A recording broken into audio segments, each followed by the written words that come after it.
everybody. Welcome back on Igniting Minds, the Power of Knowledge. We have a very interesting person today, and he's from human resource management, and he has really good experience. I would like to get into the conversation and get to know how he is experienced before and what he's doing. So, welcome back on the channel. Could you explain a little bit about yourself and to people who are not aware about you? Thank you, Rupal. Glad to be here. Thanks for the invitation. So I have spent a long career, working in corporations, mostly after getting a PhD from New York University in the discipline of industrial organizational psychology. That sounds pretty fancy, but it's really psychology in the workplace. It's not about clinical psychology and things like that. So psychology in the workplace, and it's needed more than ever in today's very complicated and turbulent world. After I got my PhD, I worked for a retailer in New York City called J.C. Penney's. They're a national retailer around the country, and I was a human resource analyst, and then a manager, and then a middle manager, having lots of different roles, including how do we select people in JCPenney stores? How do we appraise them? How do we survey their attitudes and make sure that they're feeling engaged in the workplace? How do we compensate them? In fact, I did my PhD dissertation on the effect of incentives on salesperson's behavior in JCPenney stores. So I worked there for 10 years. At the end of that time, JCPenney's decided to move their corporate headquarters where I was from Manhattan to Dallas, Texas.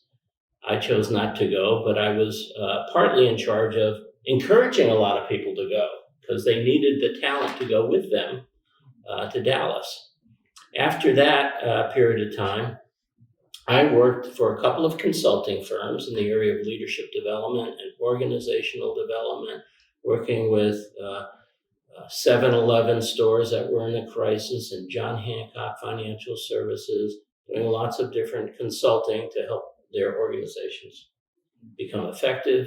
Then I became a vice president of Macy's, the retailer in New York, where I was the head of leadership and organization development and executive compensation. I and my son famously were in the Macy's Thanksgiving Day Parade, if you've ever heard of that.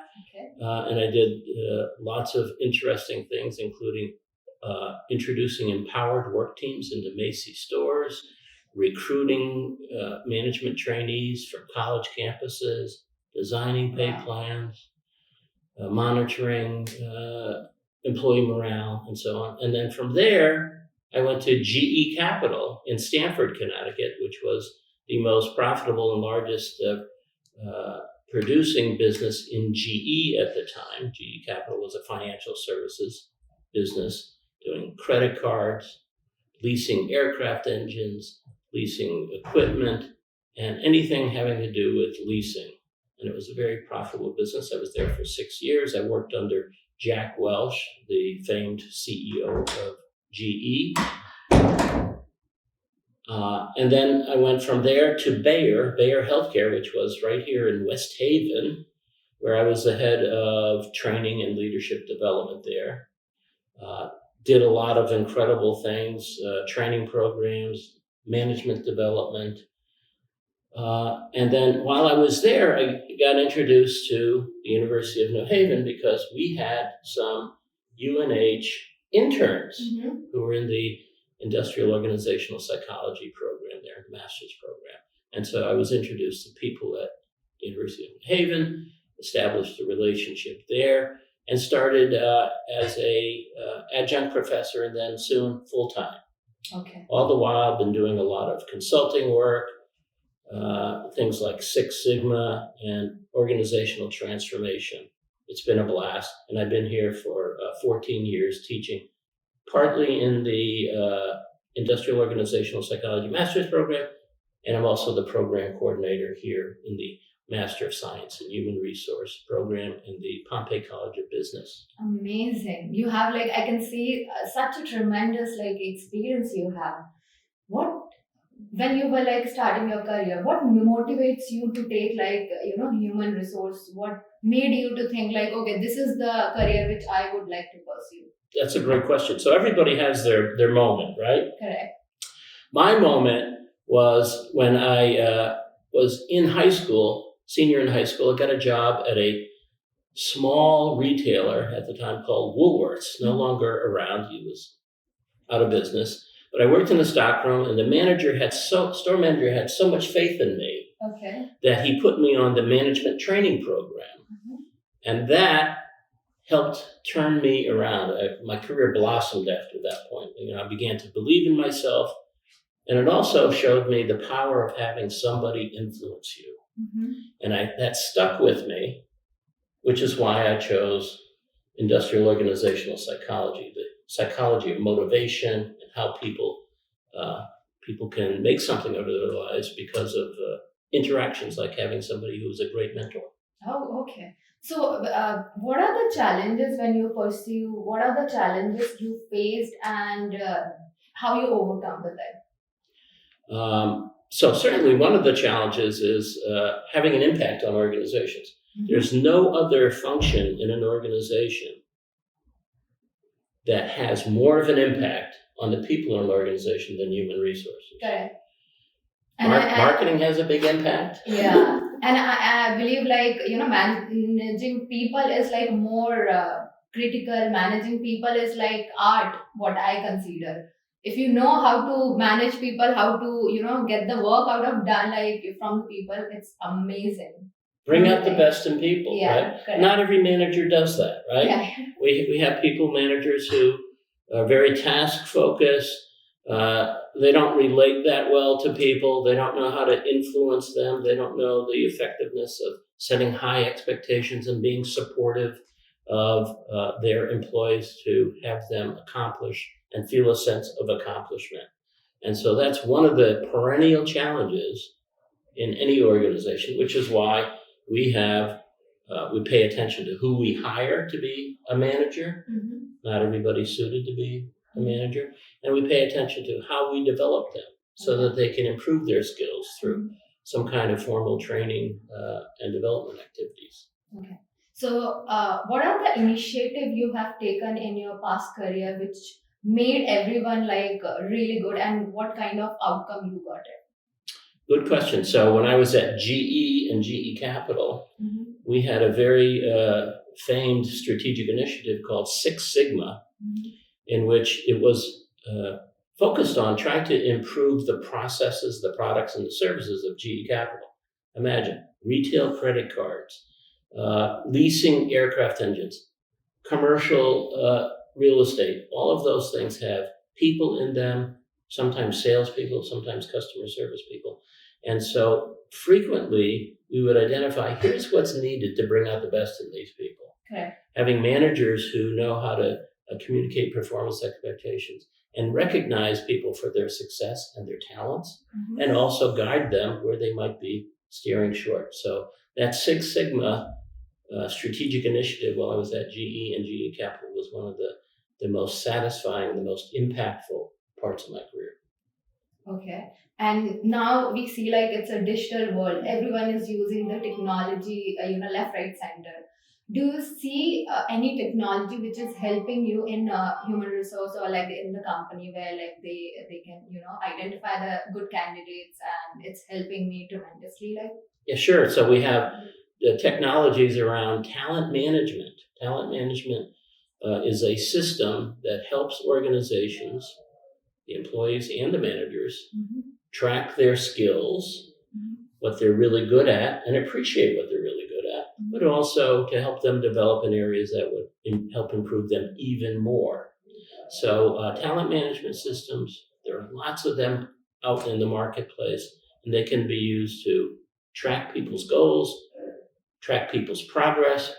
We encourage managers to have bi-weekly one-on-one progress review sessions to have people feel a sense of accomplishment, even if they haven't accomplished everything. To reward people, rewards, financial rewards, non-financial rewards, bright lights and trumpets, or BLTs as we call them, making sure that people have non-financial rewards for them. Okay. This is one of the very important question what I see. What are the process recruitment process you see before recruiting any candidates? What are the advice you see to people for this, for the recruitment? Yeah. Number one, figure out what you need. What are the competencies? And how they can do it. Yeah, yes. So we have to figure out, here's what we want people to do, their tasks, their responsibilities. And then we have to figure out what competencies are required to do those tasks, right? So today, what's going on in the work world? AI, artificial intelligence, right? Correct. We need people who are going to be competent at a variety of different AI related. We'll have some people developing AI models, large language models, and other systems built on AI to make predictions. But others will be consumers of those models. And others will help to make use of those models in their everyday jobs, such as in the workplace. So HR people will make use of those artificial intelligence models in figuring out who to hire. Where should we find them? Should we find them in college campuses? Should we find them just people who have walked on the street? Should we find them from referrals from other employees? Where do they come from? Yeah. We'll know that better than we did in the past because we have data. We have data that has allowed us to create predictive models. What are the best sources of talent? What do we look for? And then how do we assess people on those? And then choose those people who have the best chance of being successful, then onboarding them, and then training them, managing their performance, rewarding them. It's a whole life cycle. Okay. So now you have, you mentioned about the recruiter side, Now think about the candidate side, like the fresh student is coming and they are a little bit confused about which course I should choose, and somehow they choose human resource. So how they need to start, what kind of skill set they need to focus, and how they need to make it in very initial point, because I believe making connection and people, especially students, they are in dilemma what to do, what not to do, where we can get the guidance, who can be the role model for us. So if you can explain a little bit about that. Yeah, so people who are new to the field, early career people, right? Yeah. They're just coming to school, perhaps undergraduates, perhaps graduates. We want to have them think about jobs that they've had, no matter how small or perhaps insignificant. They've had a boss, even if it's a small business owned by their parents. They frequently have had a boss. Maybe it's been an internship. So we get them to relate on a personal way. What was it like? Were you treated well? Were you feeling engaged and motivated, or were you disengaged? And why? So making a personal connection to your own experience. And then we put them through a series of courses, learning experiences, including, in the case of human resources, how do you manage human resources? How do you go through all of these process steps in terms of figuring out what's the strategy of the business? Does the strategy of the business include we're going to blossom in an AI environment? Or let's say if you're in the auto industry in this country, we're transitioning from internal combustion engines to electric vehicles, right? Major transformation. We need different types of engineers. The engineers that made internal combustion engines, pistons, and spark plugs, they're not needed in the future. They need a different type. So we help in our field, we help identify what's going to be needed in your business, and then where will we likely find people who have the skills, the competencies needed. Will they be on college campuses? Will they be right on our own factory floors or in our offices? Or yet to be determined. Oh, okay. Nice. Now, think about like the candidate. They got the corporate, industry, and they got into now. Recruiter is also there. HR people are also there. There must be some situation you might have faced in your past where it gets very difficult to, handle the candidate. Like they fight, sometimes ego clash. A lot of time you need to handle the salary as well, if by any chance any candidate get to know the salary. So a lot of things you need to handle within the company. So how you do that, and what are the biggest challenge actually you faced, or any kind of situation you have faced in your past where you have Yes. to handle So it? certainly, we're dealing with organizations, and guess what? Organizations are filled with people, humans, Correct. Yeah. and not all humans get along well. There's Uh-huh. conflict. So we have a course in our program called Handling Conflict, Mhm. the psychology of handling conflict, because human resource people are at the center of helping organizations deal with conflict. Mhm. They don't have that exclusively. Every manager has to have skills in dealing with conflict and disagreements. But HR is especially having the center of excellence in that area. So we teach people skills like active listening, making sure they understand what's going on, seeing multiple perspectives to an issue. Sometimes it's between a manager and his or her employees. Sometimes it's between coworkers. Getting people together so that you find a common set of goals to bring people to recognize that instead of everything being this way or that way, there's a lot of commonality. And that's what we focus on. Commonality in terms of having a great working environment, commonality in terms of having a promising career. People normally want that, and sometimes we have to bring big people together to remind them those are common goals. Have you faced any kind of that situation where like people they got into the conflict and this mode, and you have to solve them as a being HR? Everyone, whatever happened in the organization, everyone go to HR. Okay, you are the boss now. Tell us like what needs to be done. Have you faced like these kind of situation in your past? Yeah, only many decades. So in HR, we frequently say that just like any profession, they have tools. Plumbers have wrenches. Carpenters have hammers. HR people have boxes of Kleenex, tissues, Okay. because people come to their office, and a lot of times they're upset, people cry.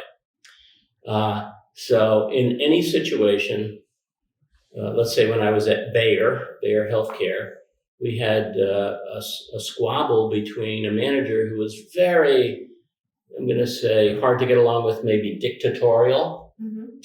And there were very talented people that worked for him, but he wasn't open to listening to them. And so I counseled him one-on-one a few times, and he was resistant because he thought that would be weak to adjust his style. But eventually I got him together with 3 or 4 of his people on his team. We sat in a room like this, and what we call hashed out the issues. What are the points of contention? Maybe we use a whiteboard or a flip chart to write these down, and everybody gets to speak their mind. And the manager can say, he can't disagree with them, but he can say, I hear you. I hear how you see things. And in the future, I'll try and do even better. The next time when we set goals, the next time I give you feedback, I'll do a better job of giving you feedback by also complimenting you and expressing my appreciation for what you've done. So that's a little snippet of many, many types of situations that I've been involved with. Wonderful. And if whoever is coming to pursue HR, and what kind of message you would like to give to students and who are eager to see the future in this sector? In HR? In HR. Well, certainly, HR is a discipline that is not going away. There will always be an HR team, right? Sometimes we share responsibilities with line managers, operating managers, and professionals, but there will always be an HR or talent management or people management organization to help the organization deal with sourcing, recruiting, hiring, assessing, onboarding, and so on. And so if you are interested in people, but also if you have a passion for business and compassion for people, we need a balance of both of those. Sometimes we get people into our profession because they like people and that's it. Okay. That's not enough, right? You have to have a passion for business because if you only paid attention to people and not aligning it with the business, you might be out of business. Correct. So balancing those two, sometimes it's leaning more on the business side, sometimes it's leaning more on the people side, but blending them together is what we would encourage people to learn about themselves as they progress through our courses here at the University of England. Okay, now we are getting into one new elements where you have to answer in one word. Okay, so I'm gonna call one word and you have to, whatever comes in your mind, you have to say it. So whatever comes after hearing this comes in your mind. Passion. Passion for people and business. You have to answer in one word. Okay. Passion. So passion. Engagement. Innovation. Necessary. Challenges.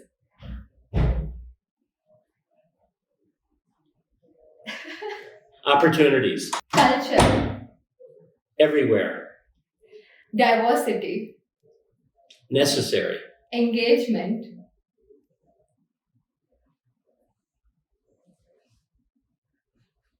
The goal. Leadership.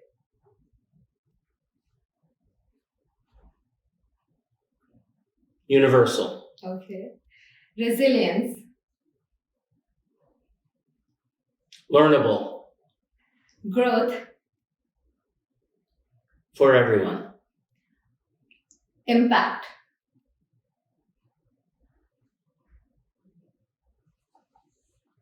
Daily.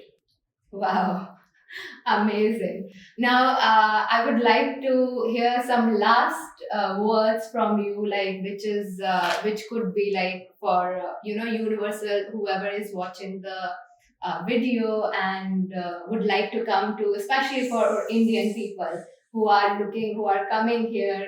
And would you like to say something about like from University of New Haven? Okay, from University of New Haven. Correct. Yeah. University of New Haven is a warm, welcoming environment to international people all over, especially India. We have many, many people from India. It's a joy to see people from Delhi, where I've been twice when I worked at GE, and helping introduce Six Sigma to GE in India, to Mumbai, to Chennai, to all the regions in India. And every day we can walk through the halls here and see people from all different regions of India. And many of them are having a great time socially, as well as learning. They're learning about business analytics, about marketing, about human resources, about doing business, and about themselves and how to influence people. We also have a very vibrant environment here where we have lots of social activities. We have a winter ball that was held in December. We have football games. We have trips to New York City to plays in Boston and Washington, D.C. and Diwali. Diwali. You know, we've had events here. Yeah. Celebrate Holi, that. Diwali, we celebrate Indian festival as well. Yes. So it's kind of diversity and mixed culture, mixed festival. Food. We had Lunar New Year a couple of weeks ago for the Chinese. So it's a very welcoming, multicultural environment. We hope you'll consider coming here. I will personally make a crepe for you and welcome you with a warm handshake and a hug. And one of the best thing about here is the people, like people, professor, student, whoever is here, so amazing, so supportive. If you even though don't know anything, you can reach out to anyone. So that's like, I think, one of the best thing about here. And you see a lot of new university, not new but very good university like Harvard, very nearby. But majorly, if you see, like, if you are a small part in a big organization, and it doesn't impact in that way. But if you are a big player in a small thing, I think you have a lot of things to do. So in that note, I would like to say tata, bye bye. We'll meet you in next time. Stay tuned.